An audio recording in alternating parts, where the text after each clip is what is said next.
इस्लामाबाद के अंदर भी क्या युद्ध खत्म हो गया? सीज फायर हो गया, युद्ध खत्म हो गया? ये युद्ध है, जंग है, जंग में तो ये चलता है, यहां से वहां से, फिर दूसरा युद्ध चल रहा है मीडिया का। जब तक इंडियन आर्मी के ऑफिशियल ट्विटर अकाउंट या और जो अकाउंट से जानकारी नहीं मिलती, तब तक हम विश्वास नहीं रखेंगे किसी भी बात। मीडिया को, किसी भी कोई भी मीडिया को हमारे इंडियन आर्मी ने ये अथॉरिटी नहीं दी है। जिस प्रकार से दिखा रहे हैं, बोल रहे हैं ये एंकर्स, रिपोर्टर्स, थोड़ा संयम रखना चाहिए। युद्ध की स्थिति है, हमारे सब सीक्रेट्स बता रहे हैं, ये विमान उड़ गया, ये जहाज उड़ गया, विक्रांत में ये हो रहा है। हमने कभी ऐसा युद्ध देखा नहीं है, कभी नहीं देखा।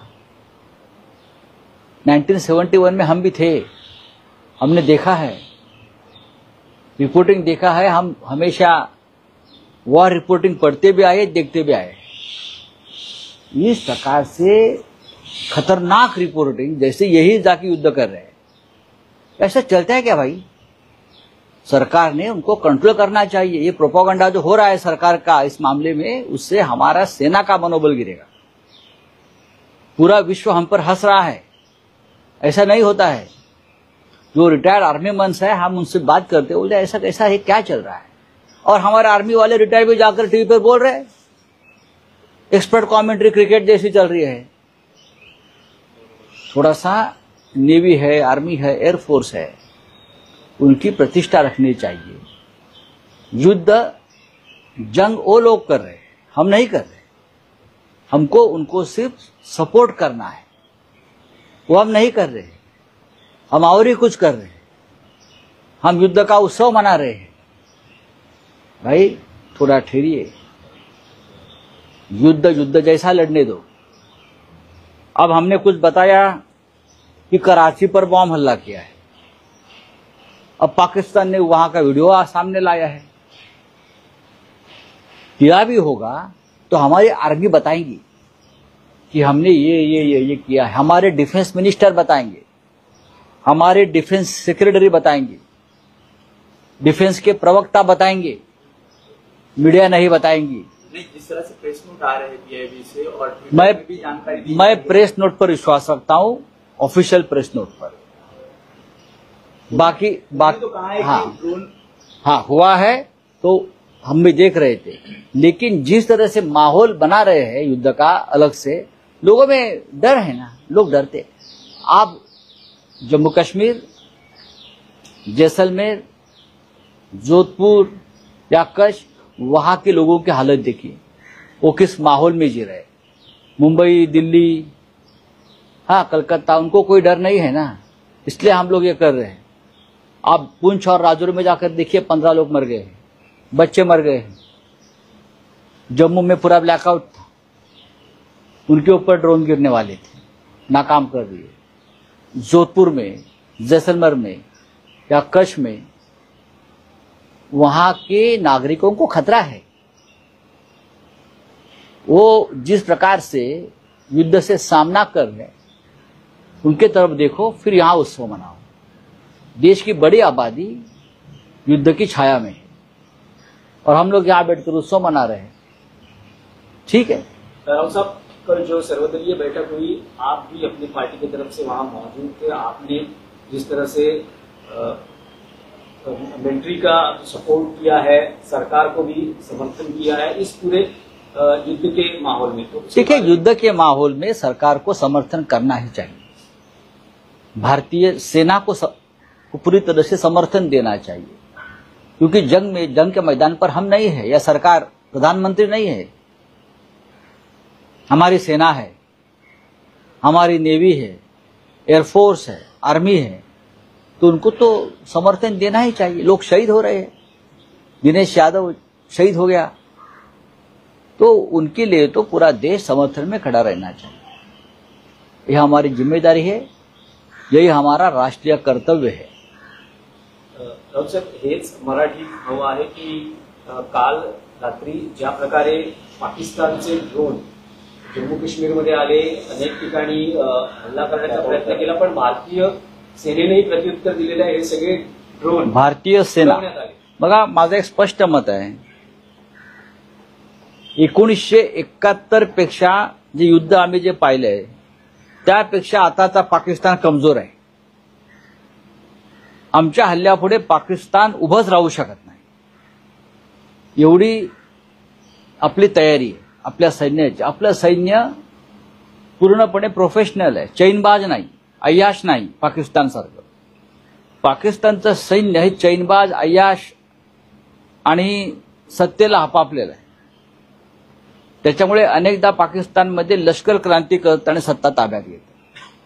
भारतामध्ये आपलं लष्कर फक्त युद्धासाठी तयार असतं, राष्ट्राच्या रक्षणासाठी तयार असतं. म्हणून मला पूर्ण खात्री आहे, आम्हाला पूर्ण खात्री आहे की भारतीय सैन्य देशाचं रक्षण करण्यास आणि शत्रूला खडे चारण्यास समर्थ आहे. गेल्या 72 तासामध्ये पाकिस्तानचे सगळे प्रयत्न आमच्यावरील हल्ल्याचे त्याने हाणून पाडलेले. एक लक्षात घेतलं पाहिजे की भारतीय सैन्यातर्फे जी अधिकृत माहिती येते त्याच्यावर विश्वास ठेवला पाहिजे. युद्धाच्या वेळेला खोट्या बातम्या आणि अफवा पसरवणं बंद व्हायला पाहिजे. त्याच्यामुळे सैन्याचं मनोबल खाली जाईल असं कृत्य आपल्याकडून होऊ नये. आमचं सैन्य हे लाहोर, कराची, इस्लामाबादला धडक मारायला समर्थ आहे. त्या तयारीत ते नक्की असणार. पण आम्ही आत्ताच आमच्या सैन्याची सिक्रेट्स मीडियाच्या माध्यमातून जाहीर करणं, आमची विमानं उडतायत, आमची विमानं आत्ता तयार आहेत, अमुक अमुक विमान INS विक्रांत करून आता उडायला, ही माहिती आम्ही शत्रूला का देतोय वार्तांकन करताना? हे टाळायला पाहिजे. हा संयम युद्धाच्या वेळेला जनतेनं आणि मीडियानं पाळावा अशी आमची अपेक्षा सगळ्यांचीच आहे. आणि काल आम्ही सर्वपक्षीय बैठकीमध्ये हा महत्वाचा मुद्दा चर्चेला आला. फेक न्यूज, अफवा आणि प्रोपगंडा या 3 गोष्टींवरती सरकारनं बंधन आणावीत हे आम्ही सगळ्यांनी काल संरक्षण मंत्री आणि गृहमंत्री यांना ठासून सांगितलं. हा प्रोपगंडा करण्याचा विषय नाही, हा राजकीय प्रचाराचा विषय नाही. सैन्यामध्ये राजकारण आणू नका कारवाईमध्ये, हे आम्ही सगळ्यांनी सांगितलं. आणि ज्या फेक न्यूज पसरवल्या जातात मीडियाच्या माध्यमातून त्याच्यावर तात्काळ बंधन आली पाहिजे, त्याच्यावरती बॅन आला पाहिजे. पाकिस्तानचे लष्कर प्रमुख मुईद यांना हटवण्यात येत असल्याची माहिती आहे. त्यांच्या महत्वाकांक्षेमुळे हे सगळं झालं. नाही बघा, मी आधी सांगतो की पाकिस्तानचं लष्कर हे कधीच प्रोफेशनल नव्हतं.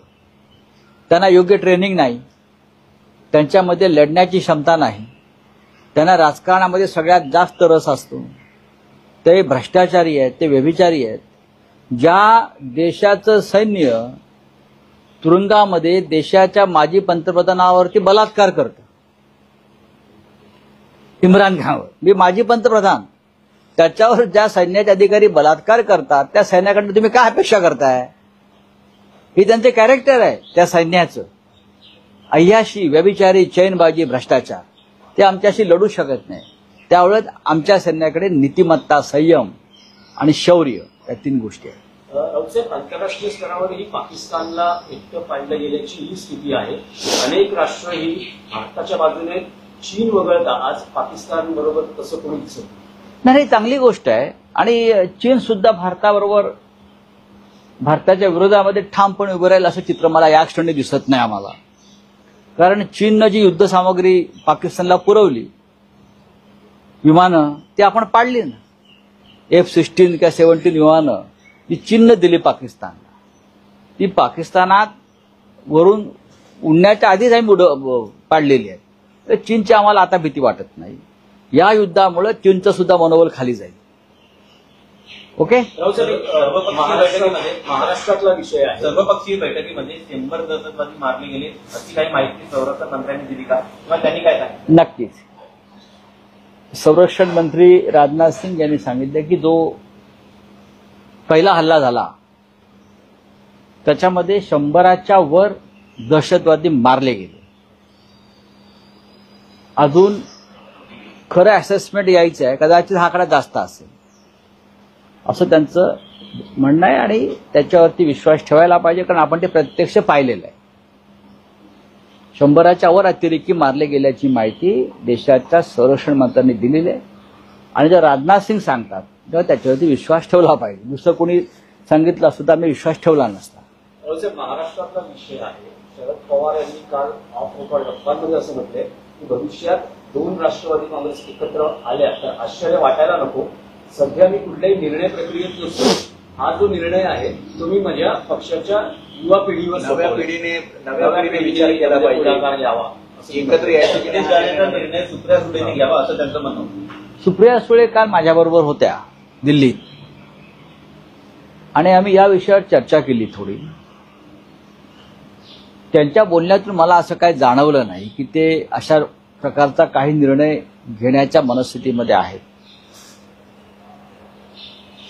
दुसरं असं की माननीय पवार साहेब हे ऑफ द रेकॉर्ड बोललेले आहेत ना. ते जेव्हा ऑन द रेकॉर्ड बोलतील तेव्हा आम्ही ऑन द रेकॉर्ड बोलू. ऑफ द रेकॉर्ड आमच्याकडे खूप माहिती आहे आणि ती माझ्याकडेच असायला पाहिजे हे मला माहिती आहे. पण जेव्हा ते प्रत्यक्ष त्या दिशेनं आता युद्ध सुरू आहे. युद्ध काळामध्ये अशा चर्चा फार रंगवू नयेत कारण ही लहान युद्ध आहेत आपल्या घरातली महाविकास आघाडीतली. त्याच्यावरती आता मी चर्चा करणार नाही, कोणी करणार नाही. युद्धाचा निचरा झाला की आम्ही यात युद्धाकडे वळू. नाही पण राहू साहेब तुम्ही म्हणाल की ते ऑफ रेकॉर्ड म्हणाले त्यामुळे आम्ही त्यावर फार हे करत नाही. पण ऑन रेकॉर्ड काल त्यांचं असंही एक स्टेटमेंट होतं की त्यांच्या पक्षात 2 मतप्रवाह आहेत त्यातला एक गट असं म्हणतो की आपण अजित पवारांबरोबर जाऊ. हे सर्वच पक्षात होत असतं. आता आमच्या पक्षामध्ये सुद्धा एक गट असा होता त्यावेळेला की ते वारंवार म्हणत होते की आमच्यावरती ईडीच्या धाडी पडतील, आम्हाला अटक केली जाईल, आपण भाजप बरोबर जावं. हा एक गट होताच ना की आमच्या कुटुंबाला त्रास होतोय, आम्हाला तुरुंगात जावं लागेल, आमच्या प्रॉपर्ट्या जप्त होतील, आमची संपत्ती जप्त होईल, हे वय काय आमच्या तुरुंगात जायचं नाही, तेव्हा आपण भाजप बरोबर हात मिळवणी करावी. असा एक गट आमच्याकडे होता आणि तो गेला. तो थांबला का? तो गेला. असे गट ज्यांना सत्तेच्या गुळाला चिटकून राहायचं असतं असे गट हे प्रत्येक पक्षामध्ये असतात. त्याच्यावरती काही फार चिंता करण्याचं कारण नाही. पण ती पोकळी भरून निघते. आज जरी युद्धाचा माहोल असला तरी या देशामधला विरोधी पक्ष मजबूतीनं उभा आहे आणि ती पोकळी भरून काढण्याचं काम महाराष्ट्रामध्ये महाविकास आघाडी आणि देशात इंडिया आघाडी करते. राहुल गांधी करतायत. ज्या कोणाला जायचं असतं ते जात असतं. त्यांच्यामुळे काय प्रक्रिया किंवा प्रोसेस थांबत नाही. शरद पवार साहेबांचं संपूर्ण आयुष्य हे जसं सत्तेत गेलंय तसं विरोधी पक्षात सुद्धा गेलंय.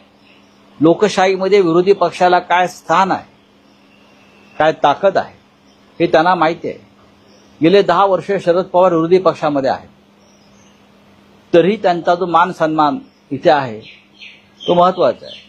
माननीय उद्धव ठाकरे सत्तेत कमी राहिले आणि विरोधी पक्षात जास्त राहिले तरी आमचं राजकारण सुरू आहे. मंत्रिपदासाठी किंवा कारखाने आणि दुकानं आमची वाचवण्यासाठी आम्हाला राजकारण किंवा सत्ता नको आहे. रावसाहेब मध्यंतरी राज ठाकरेंनी उद्धव ठाकरेंपुढे युतीचा प्रस्ताव मांडला ज्याला उद्धव ठाकरेंनी सकारात्मक प्रतिसाद दिला. पण आता असं दिसतं आहे की 2 दिवसांपूर्वी राज ठाकरेंनी मुख्यमंत्री देवेंद्र फडणवीस यांची त्यांच्या शासकीय निवासस्थानी भेट घेतली. भेटीचं कारण समजू शकलं नसलं तरी एका बाजूला ते तुमच्याकडे युतीचा प्रस्ताव ठेवते तर दुसऱ्या बाजूला ते फडणवीसांची चर्चा करताना आपल्याला पाहायला मिळते. नाही, आमची भूमिका स्पष्ट आहे. आम्ही सकारात्मक आहोत, सकारात्मक असायला हवं. मग माननीय उद्धव ठाकरे असतील किंवा आम्ही सगळे त्यांचे सहकारी असू. प्रश्न इतकाच आहे की लोकभावना अशी आहे एकत्र येत असताना आम्ही किंवा तुम्ही यांनी महाराष्ट्राच्या शत्रूशी संबंध ठेवू नये, छुपी हात मिळवणी करू नये आणि मराठी माणसाच्या पाठीत खंजीर खुपसणाऱ्यांना मदत करू नये, सहकार्य करू नये. ही आमची एक भूमिका आहे आणि एक लोकभावना. ह्याच्यावरती आता भविष्यात चर्चा होईल, पाहू. पण राज ठाकरेंनी देवेंद्र फडणवीसांशी आपला असलेला स्नेह किंवा जी काही राजकीय चर्चा असावी ती सुरू ठेवलेली आहे. आता ते का बघा, राज्याचे मुख्यमंत्री आहेत ते, आम्ही तर भेटत नाही त्यांना. आता तसे आदित्य ठाकरे भेटतात, ते विरोधी पक्षाचे नेते आहेत. सभागृहात एकमेकांना भेटतात. त्याचा अर्थ तसा काढता येणार नाही की आमचे लोक मुख्यमंत्र्यांना भेटले व का भेटले कशा. पण उद्धव ठाकरे भेटले का? एकदा भेटले, शुभेच्छा दिल्या. याच्या पलीकडे मला त्यांची भेट कुठली झाली असं वाटत नाही.